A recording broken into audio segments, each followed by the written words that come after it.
प्रिय छात्र छात्राओं, कैसे हैं? मैं डॉक्टर धर्मेंद्र कुमार राम, सहायक प्राचार्य इतिहास, लक्ष्मी नारायण रामेश्वर संस्कृत महाविद्यालय, जयदेव पट्टी, दरभंगा। मैं आज पुनः ऑनलाइन टीचिंग हेतु उपस्थित हुआ हूं और आज मैं शास्त्री प्रथम वर्ष के छात्र छात्राओं के लिए प्राचीन भारतीय इतिहास के अंतर्गत मौर्यकालीन इतिहास के जानने के विभिन्न स्रोतों के अंतर्गत यूनानी और रोमन विवरण, चीनी एवं तिब्बती विवरण तथा उसके पुरातात्विक स्रोत पर हम लोग चर्चा करेंगे। बच्चों, इससे पूर्व की क्लास में हम लोगों ने जाना कि मौर्यकालीन इतिहास के जानने के लिए जो साहित्यिक स्रोत है उसमें हम लोग संस्कृत साहित्य के अंतर्गत अर्थशास्त्र तथा अर्थशास्त्र के अलावे पुराण, जिसमें विष्णु पुराण तथा पुराणों के अलावे विशाखदत्त की रचना मुद्रा राक्षस, बृहत कथा मंजरी, कथा सरित सागर, स्वप्नवासव दत्ता तथा संस्कृत साहित्य के अलावे बौद्ध साहित्य, जिसमें हम लोगों ने चर्चा की थी बौद्ध ग्रंथ दीपवंश, महावंश, मिलिंदपन्नो, दिव्यावदान, अशोकावदान, मंजूश्री मूलकल्प तथा जैन साहित्य के अंतर्गत हम लोगों ने चर्चा की परिशिष्ट पर्वन तथा कल्पसूत्र की रचना।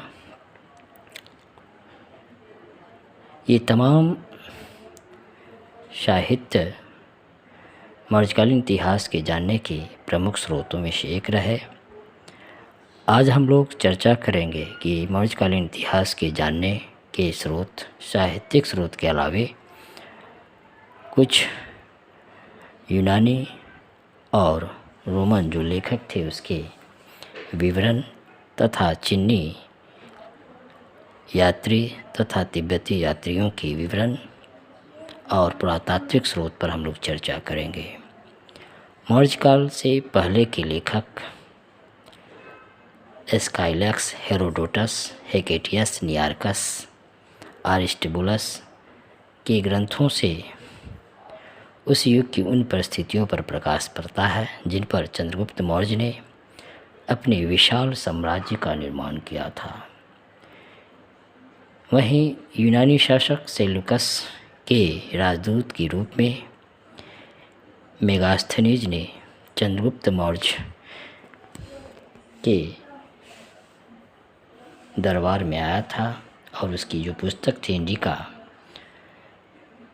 चंद्रगुप्त मौर्य के विषय में तथा तत्कालीन मौर्यकालीन राजनीतिक, सामाजिक, आर्थिक और धार्मिक व्यवस्था का आंखों देखा विवरण मेगास्थनीज ने अपनी पुस्तक इंडिका में किया है। ये इंडिका मौर्यकालीन इतिहास के जानने के प्रमुख स्रोतों में से एक है।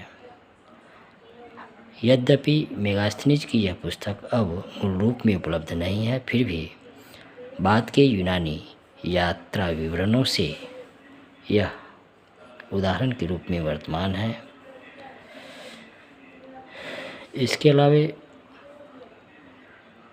प्राचीन यूनानी लेखकों की रचनाओं, जिनमें Dionysius, Strabo, Pliny, Ptolemy, Arrian, Justin, Diodorus, Plutarch इत्यादि भी मौर्यकालीन इतिहास के जानने के प्रमुख स्रोत हैं। मौर्यकाल के इतिहास के जानने के ये विभिन्न यूनानी और रोमन लेखकों के विवरण के अलावे प्रसिद्ध चीनी यात्री फाहियान और वेनसांग के विवरण से भी हमें मौर्यकाल के विषय में कुछ न कुछ जानकारी मिलती है। ये दोनों चीनी यात्री अशोक के हृदय परिवर्तन के पहले उसके अर्थात अशोक के क्रूर स्वभाव का उल्लेख करते हैं। वहीं दूसरी ओर तिब्बती लेखक लामा तारानाथ की रचनाओं से भी हमें मौर्यकाल के विषय में कुछ जानकारी प्राप्त होती है।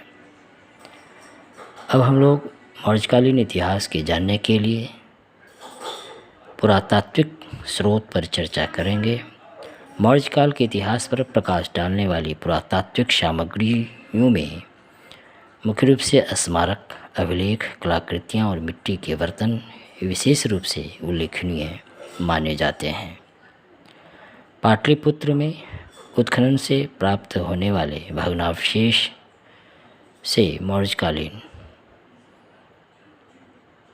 जीवन पर भी प्रकाश पड़ता है। मौर्यकालीन इतिहास विशेषकर अशोककालीन या अशोक के समय के इतिहास को जानने का सबसे अधिक विश्वसनीय साधन अशोक के खुद अपने अभिलेख हैं, जो 3 प्रकार के हैं: शिलालेख, स्तंभलेख और गुहालेख।